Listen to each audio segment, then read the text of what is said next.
എല്ലാവർക്കും പ്രണാമം. സർവേഗം തത്വമസി. ഇന്ന് നമ്മൾ ഇവിടെ പറയാൻ പോകുന്ന വിഷയം മുക്തിയെക്കുറിച്ച് തന്നെ. നമ്മുടെ വിഷയം അതാണല്ലോ.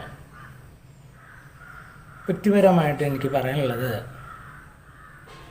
മുക്തി വേണമെന്ന് ആത്മാർത്ഥമായിട്ട് ആഗ്രഹിക്കുന്ന ഒരു വ്യക്തി ആണെങ്കിൽ എൻ്റെ അഭിപ്രായം എന്താണെന്ന് വെച്ചാൽ, ഒരു നല്ല ഒരു ഗുരുവിനെ കണ്ടെത്താം. അതായത് അനുഭവസ്ഥനായ, ബ്രഹ്മജ്ഞാനത്തെക്കുറിച്ച് നല്ല അവബോധമുള്ള ഒരു ഗുരുവിനെ കണ്ടെത്തി സ്വകാര്യമായി അത് അഭ്യസിക്കാൻ നല്ലത്. അതായത് മുക്തിയെക്കുറിച്ച് നല്ല രീതിയിലുള്ള ഒരു അവബോധം വേണം. അത് എന്നോട് നമുക്ക് മറ്റു ഒന്നിനോടും താല്പര്യങ്ങൾ കൂടുതൽ കാണിക്കാതെ മുക്തി പ്രാപിക്കണം എന്നുള്ള, അതായത് ഈ കാണുന്ന സംസാര സാഗരത്തിൽ നിന്ന്, ഈ ബന്ധനങ്ങളിൽ നിന്ന്, നാം ജന്മാന്തരങ്ങളായി അനുഭവിച്ചു വരുന്ന ഈ ജീവിത കുടുക്കുകളിൽ നിന്ന് ആത്മാവിനെ മുക്തമാക്കണമെന്ന് ആത്മാർത്ഥമായ ഇച്ഛാശക്തി, ആഗ്രഹം, ദാഹം ഇതൊക്കെ വേണം ഉണ്ടെങ്കിൽ ഈ ആശ്രമങ്ങൾ അങ്ങനെയൊക്കെയുള്ള സ്ഥലങ്ങളിലൊക്കെ പോയി കാര്യങ്ങളൊക്കെ മനസ്സിലാക്കി അവിടെ നിന്ന് പിന്തിരിഞ്ഞ് വ്യക്തിപരമായി ഒരു ഗുരുവിനെ കണ്ടെത്തി അഭ്യസിക്കുകയാണ് നല്ലത്. ഗുരു എന്ന് പറഞ്ഞാൽ ആത്മസാക്ഷാത്കാരം കിട്ടിയ അനുഭവസ്ഥനായൊരു ഗുരു ആണ് വേണ്ടത്. വെറുതെ ഗുരുക്കന്മാർ അനവധിയുണ്ട്. അവർക്കൊക്കെ അവരുടേതായ ഭാവങ്ങളും അവരുടേതായ സാധനമുറകളും ഒക്കെ ഉണ്ടാവാം. പക്ഷേ മുക്തിക്ക് അല്ലാത്ത കാര്യങ്ങളിൽ, വ്യക്തികളിലോ ചെന്ന് പെടാൻ പാടില്ല. അപ്പോൾ വീണ്ടും ഈ പ്രക്രിയ തന്നെ നടന്നുകൊണ്ടിരിക്കും. ഇപ്പോൾ നടന്നുകൊണ്ടിരിക്കുന്ന പ്രക്രിയ ഉണ്ടല്ലോ, അത് തന്നെ നടന്നുകൊണ്ടിരിക്കും. അപ്പോൾ പിന്നെ എങ്ങനെയാണ് കിട്ടാം മുക്തി? അപ്പോൾ മുക്തിക്ക് വേണ്ടുന്ന സാധന മനസ്സിലാക്കി മുക്തിദായകനായ ഏതെങ്കിലും ഒരു ഗുരുവിൻ്റെ പാദത്തിൽ അഭയം കൊണ്ട്, ആശ്രയം കൊണ്ട്, അദ്ദേഹം കാണിച്ചു തരുന്ന പാതയിലൂടെ, അനുസരണയോടെ ആത്മാർത്ഥമായി സാധനകൾ ചെയ്തു പോന്നാൽ തീർച്ചയായിട്ടും മുക്തി കിട്ടും. വേറെ ഒന്നും ചിന്തിക്കാൻ പാടില്ല, വേറെ ഒന്നും ആഗ്രഹിക്കാൻ പാടില്ല. മുക്തിയെ ശരണം കൊള്ളുക, ആത്മാർത്ഥമായിട്ട് ശരണം കൊള്ളുക. ബാക്കിയെല്ലാം മറന്നു കളയുക, എല്ലാം വിട്ടുകളയുക. അപ്പോൾ തന്നെ മുക്തിയായി. മനസ്സുകൊണ്ടാണ് എല്ലാം ഉപേക്ഷിക്കേണ്ടത്. മുക്തിക്ക് അല്ലാത്ത ഒരു വിഷയത്തിനെയും പോയി സ്വാധീനിക്കരുത്. അപ്പോൾ നമ്മൾ അതിൻ്റെ പിന്നാലെ പോകേണ്ടി വരും. മുക്തി എന്ന് പറഞ്ഞാൽ സർവത്തിനും മുക്തി കൊടുക്കണം. മനസ്സിലായോ? അത് അതിൻ്റെ ആഴങ്ങളിലേക്ക് ഇറങ്ങുമ്പോഴാണ് മനസ്സിലാകുന്നത്. പക്ഷെ അതിനുള്ള ഗുണം എന്താ? സ്വാതന്ത്ര്യം, പരമമായ സ്വാതന്ത്ര്യവും അതോടനുബന്ധമായ സുഖവും ദീർഘായുസ്സും ഒക്കെ ഉണ്ടാവും. നാം ഇപ്പം എന്താ ചെയ്തുകൊണ്ടിരിക്കുന്നത്?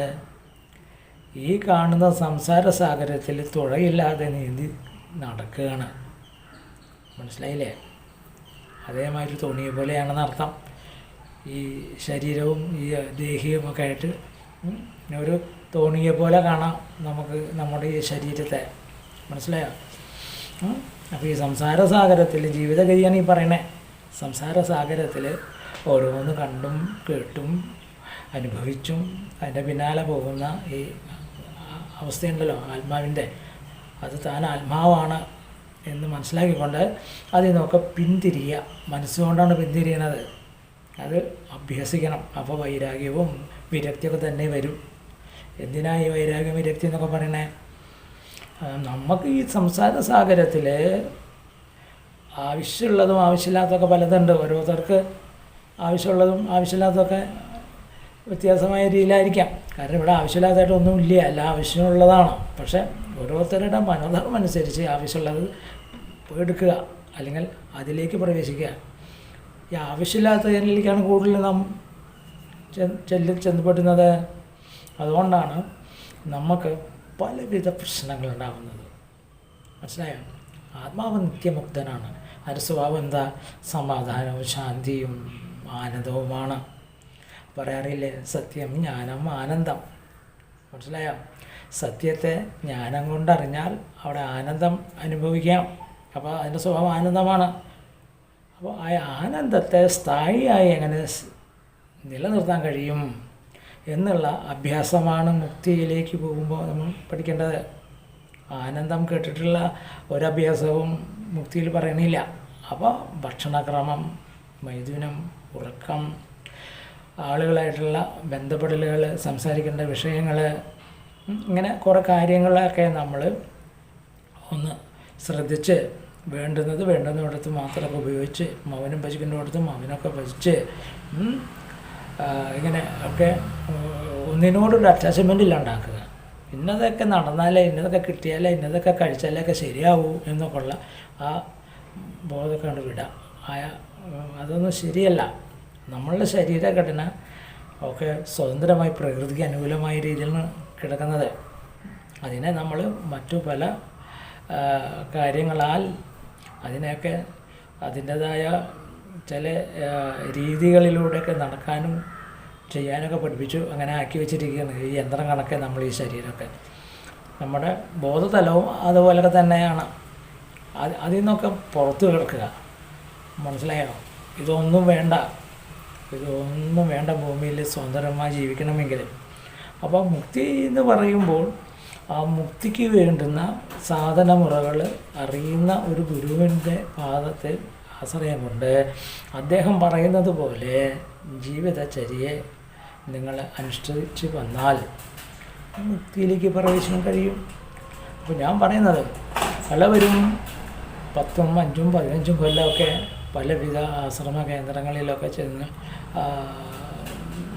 ധ്യാനവും ജപവും അങ്ങനെ വേണ്ടുന്ന ആധ്യാത്മിക പഠന കാര്യങ്ങളൊക്കെ ശീലിക്കുന്നുണ്ട്. അതെല്ലാം നല്ലതിന്. മനസ്സിലായോ? തുടക്കത്തിൽ ഇതൊക്കെ വേണം. പോകുന്നതുകൊണ്ടൊന്നും തെറ്റൊന്നുമില്ല. ക്ഷേത്രാരാധന ആയിക്കോട്ടെ, അതുപോലെ നിങ്ങളുടെ ലൗകിക ഭൗതിക ജ്ഞാനം ആയിക്കോട്ടെ, ഇതെല്ലാം തുടക്കത്തിൽ വേണം. പക്ഷെ മുക്തിയിലേക്ക് പോകുമ്പോൾ ആ മാർഗമൊന്നും വേറെയാണ്. അവിടെ ഇതൊക്കെ തടസ്സമാണ്. അവിടെയാണ് എൻ്റെ വിഷയം. കഴിക്കുന്ന ആഹാരം പോലും കുറച്ച് കശ്രദ്ധ കാണിക്കേണ്ടി വരും. തോന്നുമ്പോൾ വലിച്ചവരൊന്നും കഴിക്കാൻ പറ്റില്ല. ഒരു നിയന്ത്രണമായ ഒരു ജീവിതം ഉണ്ടാക്കാം. അത് ഇങ്ങനെയുള്ള ആശ്രമ കാര്യങ്ങളൊക്കെ നിങ്ങൾക്ക് പഠിക്കാൻ പറ്റും. അതിനൊക്കെ ശേഷം വ്യക്തിപരമായി തന്നെ ഓരോരുത്തരും മുക്തിയെ ആശ്രയിക്കുന്നവർ വ്യക്തിപരമായി തന്നെ ശീലിക്കുക നല്ലത്. എൻ്റെ അഭിപ്രായം പറയുന്നുണ്ട്. വ്യക്തിപരമായി ഒരു ഗുരുവിൻ്റെ പാതയെ പിന്തുടർന്നുകൊണ്ട്, അല്ലെങ്കിൽ അദ്ദേഹത്തിൻ്റെ ആദർശങ്ങളെ, ആശയങ്ങളെയൊക്കെ ഉൾക്കൊണ്ട്, തത്വങ്ങളൊക്കെ ഉൾക്കൊണ്ട് സ്വയം തന്നെ മുക്തിക്ക് വേണ്ടി പ്രയത്നിക്കുക ഏറ്റവും നല്ലത്. അല്ലാതെ അവിടെ ഇവിടെയൊക്കെ പോയി ഭക്തി വേണ്ടെന്നൊന്നല്ല പറയണേ. അതൊക്കെ തുടക്കത്തിൽ ആവശ്യം. ഞാൻ ഇപ്പോഴും പറയണതാണ്. മുക്തി എന്ന് പറയുമ്പോൾ അവിടെ നിന്നൊക്കെ ചിലപ്പോൾ വരേണ്ടി വരും. കാരണം അവിടുത്തെ ആചാരങ്ങളും അനുഷ്ഠാനങ്ങളും ചിട്ടവട്ടങ്ങളൊക്കെ ഒന്ന് വേറെയാണെങ്കിൽ അവിടെ ചിലപ്പോൾ അവർ തുടക്കത്തിൽ തന്നെ ഈ മുക്തിയൊന്നും ചിലവ് തരില്ല. കാരണം വെച്ചാൽ അവിടെ ഒരു വ്യക്തിക്കായിട്ടല്ലല്ലോ, അവിടെ അനവധി ആളുകളുണ്ടാകും, ഗ്രൂപ്പുകളാണ്. ഒരു മഠം ആശ്രമം എന്നൊക്കെ പറഞ്ഞാൽ ഒരു വ്യക്തിക്ക് സെപ്പറേറ്റ് ആയിട്ട് ഇരുത്തി പഠിപ്പിച്ചു കൊടുക്കാനൊന്നും ചിലപ്പോൾ അവിടുത്തെ ഗുരുവിനും അവിടുത്തെ ആചാര്യന്മാർക്കും വിദ്വാൻമാർക്കും ഒക്കെ ചിലപ്പോൾ കഴിയുന്നു വരില്ല. അപ്പോൾ അത് നല്ലത് തനിച്ച് തന്നെ ശീലിക്കുക, വ്യക്തിപരമായി ശീലിക്കുക. അപ്പോൾ എന്താ, അവിടെ സമയം എല്ലാം നിങ്ങൾക്കാണ് പൂർണ്ണമായിട്ടും അനുകൂലമായിട്ട് നിൽക്കുന്നത്. അപ്പോൾ നല്ലൊരു ഗുരു ഉണ്ടെങ്കിൽ ആ ഗുരുവിൻ്റെ ഉപദേശങ്ങൾ സ്വീകരിച്ച് നിങ്ങൾക്ക് മുക്തിയുടെ തലത്തിലേക്ക് പോകാം. കാരണം ഞാൻ പറഞ്ഞല്ലോ, എൻ്റെ ഏരിയത്ത് 15 കൊല്ലം 10 കൊല്ലമൊക്കെ വന്നിട്ട് ചെന്നിട്ട് ഈ മുക്തി സായുജ്യം എന്നൊക്കെ പറയുമല്ലോ, അതൊക്കെ അനുഭവിക്കണം എന്ന് ധരിച്ചും കൊണ്ട്, അല്ലെങ്കിൽ അത് ശീലിക്കണം എന്നൊക്കെ ധരിച്ചുകൊണ്ട് പോയി നിന്നിട്ട് ഇന്ന് വരെയും സാധിക്കാത്തവരുണ്ടെന്ന് എൻ്റെ അടുത്ത് വന്ന് പറഞ്ഞിട്ടുണ്ട്. 15 കൊല്ലമായി ഞങ്ങൾ ഗീത പ്രഭാഷണവും കാര്യങ്ങളൊക്കെ ഞങ്ങളിങ്ങനെ പോകണം എന്നൊക്കെ. അതൊക്കെ നല്ലത്. കാരണം അതിൽ മുക്തിയുടെ കാര്യമൊക്കെ പറഞ്ഞിട്ടുണ്ട്. പക്ഷെ അതിൽ പറഞ്ഞിരിക്കുന്ന മുക്തിയുടെ പാദം അഭ്യസിക്കുക എന്ന് പറയുന്നത് ഇത്തിരി വിഷയമുള്ള കാര്യമാണ്. അപ്പോൾ അതിലേക്ക് നമുക്ക് അഗാധമായ വാസന ഉണ്ടെങ്കിൽ, ഇച്ഛാശക്തി ഉണ്ടെങ്കിൽ, ദാഹമൊക്കെ വേണം. മനസ്സിലായോ? പേടിയൊന്നും വരാൻ പാടില്ല, ശങ്കയൊന്നും വരാൻ പാടില്ല. കാരണം ഒന്നുമില്ല, മുക്തി എന്ന് പറഞ്ഞാൽ അവിടെ പിന്നെ ഒന്നുമില്ല, ദർശനാത്മകമായിട്ടൊന്നുമില്ല. മുക്തി കൊടുക്കുമ്പോൾ എല്ലാത്തിനും മുക്തി കൊടുക്കല്ലേ. നിങ്ങളിതിനു മുന്നേ പല രീതിയിലുള്ള ആധ്യാത്മിക തലത്തിലൂടെ സിദ്ധികളും കാര്യങ്ങളും ഒക്കെ ചിലപ്പോൾ അഭ്യസിച്ചിട്ടുണ്ടായിരിക്കാം. അവയ്ക്കൊക്കെ മുക്തി കൊടുത്തോളണം. മുക്തി എന്ന് പറഞ്ഞാൽ അതാണ്. മുക്തി എന്ന് പറയണത് സർവത്തിന് നിങ്ങൾ എന്തൊക്കെ അറിഞ്ഞു വെച്ചിരിക്കുന്നുവോ അതിനൊക്കെ അങ്ങോട്ട് മുക്തി കൊടുക്കുക. മുക്തി കൊടുത്ത് ആത്മാവിനെ നിങ്ങൾ സ്വതന്ത്രാത്മകമാക്കുക, സ്വതന്ത്രമാക്കുക. അപ്പോൾ ആത്മാവിൻ്റെ ആ പൂരിതമായ അവസ്ഥ അനുഭവിക്കാൻ കഴിയും. അതാണ് ബ്രഹ്മാനന്ദം, ബ്രഹ്മാവസ്ഥ. മനസ്സിലായി? ബ്രഹ്മത്തിൻ്റെ സ്വഭാവം എന്താണ് എന്ന് നമുക്ക് അനുഭവിക്കാൻ കഴിയും. അറിവ് കൊണ്ട് നമ്മൾക്ക് അത് ബോധ്യപ്പെടും. അപ്പോൾ ഇവിടെ ഉപേക്ഷയാണ് പറയണേ. ആദ്യം നിങ്ങളെല്ലാം സംഭരിക്കൂ, അതൊന്നും തെറ്റില്ല. അവസാനം എല്ലാം നിൽക്കേണ്ടി വരും. അപ്പോൾ അത് ചിലപ്പോൾ ഒരു ആശ്രമങ്ങളിലോ അല്ലെങ്കിൽ അങ്ങനെയുള്ള ഒരു പ്രസ്ഥാനങ്ങളിലോ ചെന്ന് നിൽക്കുമ്പോൾ അവിടെ ചിലപ്പോൾ അത് നടന്നു വരില്ല. അപ്പോൾ നിങ്ങൾ 10-15 കൊല്ലം അവിടെ പാഴാക്കിയിട്ട് കാര്യമില്ല. മുക്തിക്ക് വേണ്ടുന്ന ആളുകളുടെ കാര്യം പറയണം കേട്ടോ. അവിടെ എന്ന് പറഞ്ഞാൽ സേവന മനോഭാവം, നിങ്ങൾ ചെയ്യുന്നതൊക്കെ ധാർമ്മികമായിട്ടുള്ള കാര്യങ്ങൾ അതെല്ലാം അത്യാവശ്യമാണ്, അതൊക്കെ ചെയ്തോളൂ. പക്ഷെ അതല്ല ഇവിടെ പറയണത്. മനസ്സിലായില്ലേ? ആത്മാവിൽ മുക്തി കിട്ടണമെങ്കിൽ, ആത്മാവിന് മുക്തി കിട്ടണമെങ്കിൽ, ആത്മസായുജ്യം അനുഭവിക്കണമെങ്കിൽ സ്വതന്ത്രനായിരിക്കണം. ഒന്നിൻ്റെയും അടിമാവാൻ പാടില്ല. മനസ്സിലായില്ലേ? ഗുരു തന്നെയാണ് പരമാത്മാവ്. ഗുരു തന്നെയാണ് ബ്രഹ്മത്തെ നിങ്ങൾക്ക് കാണിച്ചു തരുന്നതും അല്ലെങ്കിൽ ബോധ്യപ്പെടുത്തി തരുന്നതും. അത് ഈ പറയണ മാതിരി ഇങ്ങനെ അങ്ങോട്ട് നമുക്ക് എന്താ പറയുക, ഒരു ദൃശ്യമായൊരു വസ്തുവല്ല, അതൊരവസ്ഥയാണ്. അത് അനുഭവം കൊണ്ട് ബോധ്യപ്പെടേണ്ടതാണ് അർത്ഥം. അപ്പോൾ നിങ്ങൾ ഈ ഭൂതലത്തിൽ സ്വതന്ത്രമായിട്ട് ചരിക്കാൻ കഴിയും.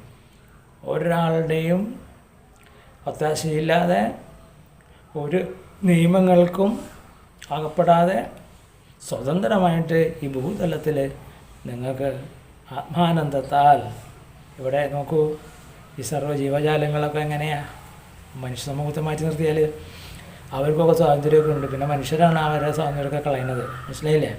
അല്ലാണ്ട് നാച്ചുറലായിട്ടുള്ള ഈ പ്രകൃതിദത്തമായിട്ടൊക്കെയുള്ള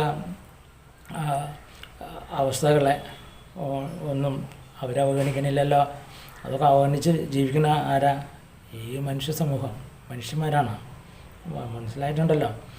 അപ്പോൾ നാം ഒരുപാട് ചിട്ടകളും വട്ടങ്ങളും നിയമങ്ങളും ഒക്കെ സൃഷ്ടിച്ചിട്ട് അതിൽ കയറിയിരിക്കുകയാണ്. ഞാൻ സ്വസ്ഥനാണ്, ഞാൻ എല്ലാം നേടിയവനാണ്, അങ്ങനെയുള്ള അഹങ്കാരത്തോടു കൂടി വെറും നിത്യമല്ലാത്ത വസ്തുക്കളെയൊക്കെ ചേർത്ത് പിടിച്ച് എല്ലാം എൻ്റെ എന്ന മനോഭാവത്തോടു കൂടി ഇങ്ങനെ കാലം കഴിയുകയാണ്. ഇവർക്കൊന്നും മുക്തി പറഞ്ഞിട്ടില്ല. പറഞ്ഞു മനസ്സിലായോ? എൻ്റെ അടുത്ത് പല ആളുകൾ സംസാരിച്ച് വരുമ്പോൾ ഞാൻ പറയും, അവരൊക്കെ കൂടുതൽ അറ്റാച്ച്മെൻ്റുള്ള വിഷയങ്ങൾ ഉപേക്ഷിക്കാൻ പറയും. അവരതിന് തയ്യാറല്ല. പിന്നെ അവരിവിടെ വരവുമില്ല. മുക്തി വേണം താനും, സായുജ്യം വേണം താനും. പക്ഷെ അവർ വിലയ്ക്ക് പോകുന്നുണ്ട്. അയ്യപ്പസ്വാമിയോട് എന്താ പറയണേ? സായുജ്യം നൽകണം, മുക്തി നൽകണം എന്നല്ല പറയണേ.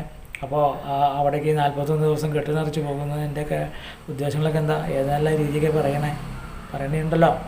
അവിടെ സ്ത്രീകൾക്ക് പ്രവേശനവും ഇല്ല. അതായത് ഈ ആർത്തവം നിൽക്കാത്ത സ്ത്രീകൾക്ക് അവിടെ പ്രവേശനമില്ല. പിന്നെ കുട്ടികൾക്കൊക്കെ പോകാം. അവിടെ കൂടുതലും പുരുഷന്മാർക്കാണ് അല്ലേ. അപ്പോൾ എന്താ അവിടെ ആ അവസ്ഥയിൽ മാത്രമേ എല്ലാം ഉപേക്ഷിച്ചൊരു ജീവിതമല്ലേ 41 ദിവസം വ്രതാനുഷ്ഠാനങ്ങളോടുകൂടിയല്ലേ. എന്നിട്ടല്ലേ അവിടേക്ക് പോകുന്നത്. അവിടെ മോക്ഷദായകനല്ലേ, മോക്ഷ സംബന്ധമായിട്ടുള്ള അനുഷ്ഠാനം കാര്യങ്ങളൊക്കെ അല്ലേ അവിടെ പ്രതിപാദിക്കുന്നത്. അപ്പോൾ ഇത് നിത്യജീവിതത്തിൽ അതേപോലെ മുക്തനായി തന്നെ, എല്ലാത്തിൽ നിന്നും മുക്തമായി തന്നെ ജീവിക്കേണ്ടി വരും. അപ്പോഴാണ് ആ ബ്രഹ്മാനന്ദത്തിലിരിക്കാൻ കഴിയുക. അത് പുറത്തൊന്നല്ല, അത് നമ്മുടെ സിരകളിലാണ് അനുഭൂതി. മനസ്സിലായില്ലേ? ഇപ്പോൾ നിങ്ങൾ മയക്കുമരുന്നുകൾ അതുപോലെ മദ്യമൊക്കെ കഴിച്ചാൽ നിങ്ങൾക്ക് ഏത് രീതിയിലുള്ള സ്പിരിറ്റാണ് കിട്ടണേ, ഏത് രീതിയിലുള്ള മൂടാണ് കിട്ടണേ. പലവർ കഞ്ചാവൊക്കെ അടിക്കുന്നുണ്ടില്ലേ. എന്നിട്ടൊക്കെ എന്താ ചെയ്യുക? നല്ല അവർ മറ്റൊരു ലോകത്ത് സ്വഭാവമൊക്കെ വിട്ടിട്ടല്ലേ ഇരിക്കണേ. വേറൊരു ലഹരിയില്ല. ഇത് കള്ളൊന്നും കുടിക്കണ്ട കേട്ടോ, കഞ്ചാവൊന്നും വലിക്കണ്ട. ആത്മാവിന് ആത്മസാക്ഷാത്കാരം കിട്ടിയാൽ അത് ശിരസിലൂടെ, മനസ്സിലായോ, അതിങ്ങനെ നമുക്ക് അനുഭവിക്കാൻ കഴിയും, സദാ സമയം അനുഭവിക്കാൻ കഴിയും. അത് നഷ്ടപ്പെട്ടൊന്നും പോകില്ല. അപ്പോൾ പിന്നെ നമ്മൾ പിന്നെ എവിടെ കിടന്നാലെന്താ, എന്ത് കഴിച്ചാലെന്താ, ആരെന്ന് പറഞ്ഞാലെന്താ, ഇവിടെ നഷ്ടപ്പെടാനായിട്ടൊന്നുമില്ല. സംഭരിക്കാനായിട്ട് ആണ് മനുഷ്യൻ ഒരുപാട് നഷ്ടപ്പെട്ടു പോകുന്നതിനെ വസ്തുക്കളെ സംഭരിക്കാനായിട്ട് ഒരു ആയുസ് മുഴുവനും ജീവിച്ചു തീർക്കുന്നത്. ഒരു സങ്കടം, മക്കളെക്കുറിച്ച് സങ്കടം. ഇവിടെ ഒരു സ്ത്രീ വന്നിരുന്നു. അവർക്കൊരു മകനുണ്ട് ഗൾഫിൽ. അവരെന്താ എൻ്റെ അടുത്തൊന്ന് പറഞ്ഞത് അറിയുമോ? അവർ എന്തോ സാധനമൊക്കെ ചെയ്യുന്നുണ്ട്, വേറെ ആധ്യാത്മികമായ എന്തോ ക്ലാസ്സൊക്കെ എടുക്കുന്നുണ്ടെന്നൊക്കെ അവർ പറഞ്ഞു. ആ ശരി. അപ്പോൾ അവർ പറഞ്ഞതാ, എനിക്ക് സായുജ്യം കിട്ടണം, മുക്തി കിട്ടണം എന്നാ. അപ്പോൾ ഞാൻ പറഞ്ഞു ശരി, ഒരു കാര്യം ചെയ്യും, ഇപ്പോൾ ഏത് അവസ്ഥയിലാണ് ആ അവസ്ഥയൊക്കെ അങ്ങോട്ട് ഉപേക്ഷിക്കും, എന്നിട്ട് മുക്തിയിലേക്ക് വേണ്ടി തിരിക്കും. മുക്തി എന്ന് പറഞ്ഞാൽ എന്താ, അത് എന്നതാണ്. ഇപ്പോൾ അവർക്ക് മകനോട് ഭയങ്കര അറ്റാച്ച്മെൻറ്റാണ്. മകനോട് അറ്റാച്ച്മെൻ്റ് ഇല്ലെങ്കിലും ഉണ്ടായാലും അവനാ പ്രകൃതി വളർത്തിക്കോളും, അത് അവർക്കറിയില്ല. ഇപ്പോഴേ ആ ഒരു മാതാവ് എന്നുള്ളൊരു മമത സ്വാഭാവികമാണ്, അത് അംഗീകരിച്ചു. അവരുടെ പ്രാർത്ഥനയും അവരുടെ ഈശ്വരഭക്തിയൊക്കെ ആ മകന് വേണ്ടിയിട്ടാണ് ചെയ്യുന്നത്. അവർ അത് തീർത്തു പറഞ്ഞു, അതും നല്ലത്. അഥവാ അവരങ്ങനെ ചെയ്തില്ലെങ്കിലും അവൻ്റെ ജന്മസിദ്ധമായിട്ട് തന്നെ ദൈവം സൃഷ്ടിയിൽ അവൻ്റെ മാർഗം പറഞ്ഞിട്ടുണ്ട്. അവൻ ഇന്നതായി അവൻ എന്താ പറയുക, അന്നവും കിടക്കാനിടവും വസ്ത്രവും ഇണയും ഒക്കെ അവൻ തേടിക്കോളും. അത് സാഹചര്യങ്ങളായിട്ട് വരുമ്പോൾ, അനുകൂലമായിട്ട് വരുമ്പോൾ അതൊക്കെ അവൻ ആ വഴിയിലൂടെ തന്നെ പോയിക്കോളും. അതിനുവേണ്ടി നമ്മൾ ഒരു രക്ഷിതാവെന്നുള്ള സ്ഥിതിക്ക് ഒരു ധർമ്മമുണ്ടല്ലോ, അത് പാലിക്കുക. അത് അത്യാവശ്യമാണ്. പക്ഷേ നമ്മുടെ കയ്യിലല്ല ഇരിക്കണേ. എത്രയോ മാതാപിതാക്കന്മാർ മക്കളെ വളർത്തി കൊണ്ടുവന്നിട്ട് അവരുടെയൊക്കെ നിന്നിർന്ന് വിട്ടിട്ട് പലതും ആയിരിക്കണം. ചിലത് നന്നായിരിക്കുന്നു, ചിലത് കെട്ടുപോയിരിക്കുന്നു. ഇതൊക്കെ നേരിയാണ്. അപ്പോൾ നമ്മളെ മുക്തമാക്കുമ്പോൾ ഇതൊക്കെ ചിലപ്പോൾ തിരിച്ചറിവോടുകൂടി ചെയ്യേണ്ടി വരും. പലതും നിത്യമല്ലാത്തതും നമ്മുടെ എന്ന് കരുതുന്നതൊന്നും നമ്മുടെയല്ല, സ്വന്തമല്ല, നിത്യമല്ല. എന്നിരുന്നാലും അത് അനുഭവിച്ചു പോവുക. അപ്പോൾ അറ്റാച്ച്മെൻ്റ് ഇല്ല. ഈ അറിവോടുകൂടി നിങ്ങൾ ഈ ഭൂതലത്തിൽ സർവ്വ വസ്തുക്കളോടുകൂടി ബന്ധപ്പെട്ട് നിങ്ങളെ ചരിക്കുക, ജീവിച്ചു പോവുക. അല്ലാതെ ഇതെല്ലാം എൻ്റെയാണ്, അത് നിത്യമാണ്, അതുണ്ടെങ്കിൽ മാത്രമേ, ഇങ്ങനെയൊക്കെ ചെയ്താൽ മാത്രമേ എനിക്കിവിടെ നിലനിൽക്കാൻ കഴിയൂ എന്ന് പറയുന്നത് തെറ്റാ. മനസ്സിനെ അങ്ങനെ പഠിപ്പിച്ചു വെച്ചിരിക്കുകയാണ്. ആ വക അവസ്ഥകളിൽ നിന്നും അറിവിൽ നിന്നും എല്ലാം മുക്തമാക്കുക. മനസ്സിലായോ? മുക്തമാകുമ്പോൾ മുക്തിയാവും. ഇങ്ങനെ അനവധി ആവശ്യമില്ലാത്തതും ആവശ്യമുള്ള ഒരു ആത്മാവിൻ്റെ കാര്യം പറയണം കേട്ടോ. ഓരോ ജീവാത്മാവിൻ്റെ ആവശ്യത്തെക്കുറിച്ചാണ് പറയണേ. ഇതെല്ലാം തിരിച്ചറിഞ്ഞുകൊണ്ട് നാം മുക്തമാക്കണം. അതുകൊണ്ടാണ് ഞാൻ പറയണേ, ഇത് വ്യക്തിപരമാണ്. അല്ലാതെ നമ്മളിപ്പോൾ ഏതെങ്കിലും ഒരു ചിട്ടവട്ടങ്ങളോട് കൂടിയുള്ള ഒരു ആശ്രമത്തിൽ ചെന്ന് കഴിഞ്ഞാൽ അവിടുത്തെ ആചാരങ്ങൾ അനുഷ്ഠാനങ്ങളനുസരിച്ച് നമുക്ക് പോകേണ്ടി വരും. പക്ഷേ നമുക്ക് നമ്മുടെ വ്യക്തിപരമായിട്ട് മുക്തി സമ്പാദിക്കണം എന്ന് ആഗ്രഹമുണ്ടെങ്കിൽ നമുക്ക് ആ ആശ്രമത്തിലെ ചിട്ടകളെയും അനുഷ്ഠാനങ്ങളെയും മര്യാദകളെയും ഒന്നും നമുക്ക് തള്ളിക്കളയാൻ പറ്റില്ല. അപ്പോൾ അതൊരു പക്ഷേ അവിടെയുള്ള ചിട്ടകളും ഈ പറയുന്ന അനുഷ്ഠാന കർമ്മങ്ങളൊക്കെ ഈ ജന്മത്തിൻ്റെ ആത്മാവിനെ ശുദ്ധീകരിക്കുന്ന വേണ്ടിയിട്ടുള്ള പ്രക്രിയകളായിരിക്കാം. അപ്പോഴും ചിലപ്പോൾ ഈ ജന്മത്തിൽ മുക്തി കിട്ടണമെന്നില്ല. അടുത്ത ജന്മങ്ങൾ, അങ്ങനെ അടുത്തടുത്ത കിടക്കുന്ന ജന്മങ്ങളിലേക്ക് നമ്മൾ പ്രവേശിക്കുകയാണ്. ആ ജന്മങ്ങളിൽ നമുക്ക് മുക്തി കിട്ടുമെന്ന് ധരിച്ചിട്ട് ഇപ്പോൾ തന്നെ കിട്ടണം മുക്തി. അതാണ്, നാളേക്കല്ല, ഈ ജന്മം നമുക്ക് എന്നുള്ളതാണ്, ഇവിടെ മുക്തി പ്രാപിക്കാനുള്ളതാണ്. അപ്പോൾ സ്വതന്ത്രമായി തന്നെ അതിന് പ്രയത്നിക്കണം, അധ്വാനിക്കണം. മനസ്സിലായോ? അല്ലെങ്കിൽ മറ്റു ഏതെങ്കിലും ഒരു സ്ഥലത്തെ നിയമങ്ങളെ മാത്രം ചിലപ്പോൾ പിന്തുടർന്നാൽ മുക്തി കിട്ടണമെന്നില്ല. അതുകൊണ്ട് നല്ല ഒരു ഗുരുവിൻ്റെ പാതയെ ആശ്രയിച്ച് ഇതുപോലെ തന്നെ സ്വതന്ത്രനായിരിക്കണം കേട്ടോ. സ്വതന്ത്രമായി ചിന്തിക്കുന്ന ഗുരുവായിരിക്കണം. അപ്പോൾ അവിടെ അങ്ങനെയുള്ള വ്യവസ്ഥകളും കാര്യങ്ങളും അടിമപ്പെട്ട് അങ്ങനെ ആത്മാക്കളെ കൊണ്ടുവന്ന് അവിടുത്തെ പണികളെടുപ്പിക്കാൻ മാത്രമല്ല എന്നർത്ഥം. അല്ലെങ്കിൽ അതിൻ്റെ വളർച്ചയ്ക്ക് വേണ്ടി ഉപയോഗിക്കില്ലല്ല. അങ്ങനെ വരാനേ പാടില്ല. ഇവിടെ മിക്ക സ്ഥലങ്ങളിലും അങ്ങനെയല്ലേ. അവിടെ ഒരു നിയമം ഉണ്ടാവും, അവിടെ ഒരു ആചാര്യനുണ്ടാവും, ഒരു ഗുരു ഉണ്ടാവും. ആ ഗുരു അദ്ദേഹത്തിൻ്റെതായ കുറേ നിയമങ്ങളെ അവിടെ നടപ്പിലാക്കിയിരുന്നുണ്ട്. അതിൻ്റെ പ്രവർത്തന മേഖലയിലേക്ക് കുറേ അന്തേവാസികളെയും കുറേ ആളുകളെയും സമാഹരിച്ച് ആ തത്വങ്ങൾ ഭൂതലത്തിൽ മറ്റുള്ളവർക്ക് മാതൃകാവുന്നതിൻ്റെ രീതിയിലുള്ള പ്രവർത്തന മേഖലകളാണ് നടന്നു വരുന്നത്. മിക്ക ആശ്രമങ്ങളിലും ആരാധനാലയങ്ങളൊക്കെ വ്യക്തിപരമായിട്ട് നടത്തുന്ന കാര്യമാണ് പറയുന്നത് കേട്ടോ. മുക്തിക്ക് വരുമ്പോൾ അതും പാടില്ല. അവിടെ നിന്നും കടന്നു പോകണം, അവിടെ നിന്ന് വിടണം. ഈ ഭൂതലത്തിൽ തനിച്ച് ചരിക്കുക, എല്ലാം സ്വതന്ത്രമാകുക, ഒന്നിൻ്റെയും അടിമ ആകരുത്. മനസ്സിലായോ? അപ്പോൾ അവിടെ മുക്തിയില്ല. ഒന്നിൻ്റെ അടിമ ആകരുത്. കളിത്തറ, ബന്ധു, മിത്രാദികൾ എല്ലാമായിട്ട് നമുക്ക് പോകാം. പക്ഷെ ഒന്നിനെയും നമ്മൾ മമത കൊണ്ട് നമ്മൾ അടിമപ്പെട്ടു പോകരുതെന്നായി പറയണേ. അവിടെ അപ്പോൾ നല്ല ജ്ഞാനം വേണം, ആത്മബോധം വേണം. മനസ്സിലായില്ലേ? തികഞ്ഞ വെളിച്ചം, അറിവ്, ബോധം വേണം. എന്നാൽ മാത്രമേ ഈ കെട്ടുകളിൽ നിന്ന്, ഈ മമതകളിൽ നിന്നൊക്കെ നമുക്ക് മുക്തി പ്രാപിക്കാൻ കഴിയുള്ളൂ. അപ്പോൾ മുക്തിയുടെ കാര്യങ്ങൾ പറഞ്ഞ് മനസ്സിലാവുണ്ടല്ലോ. പല കാര്യങ്ങളും ശരിയെന്ന് ധരിക്കുന്ന പല കാര്യങ്ങളെയും നമുക്ക് ത്യജിക്കേണ്ടി വരും മുക്തിയെക്കുറിച്ച് പഠിക്കുമ്പോൾ. ആത്മാവിൽ മാത്രം ശ്രദ്ധ ആവുക, ആത്മാവിശേഷങ്ങൾ മാത്രം അറിയുക. ആത്മസംബന്ധമല്ലാത്ത മുക്തി പദത്തെക്കുറിച്ച് അല്ലാത്ത ഒരു വിഷയത്തിലും പോയി പെടരുത്. എന്നാൽ മാത്രമേ എത്രയും എളുപ്പത്തിൽ നമുക്ക് മുക്തി പ്രാപിച്ചുകൊണ്ട് ആ ബ്രഹ്മമാവുന്ന പദത്തിൽ, ആ ബ്രഹ്മാനന്ദത്തിൽ സദാ ഇരുന്ന് കാലം കഴിക്കാൻ കഴിയുകയുള്ളൂ. ഓം ശാന്തി ശാന്തി ശാന്തി.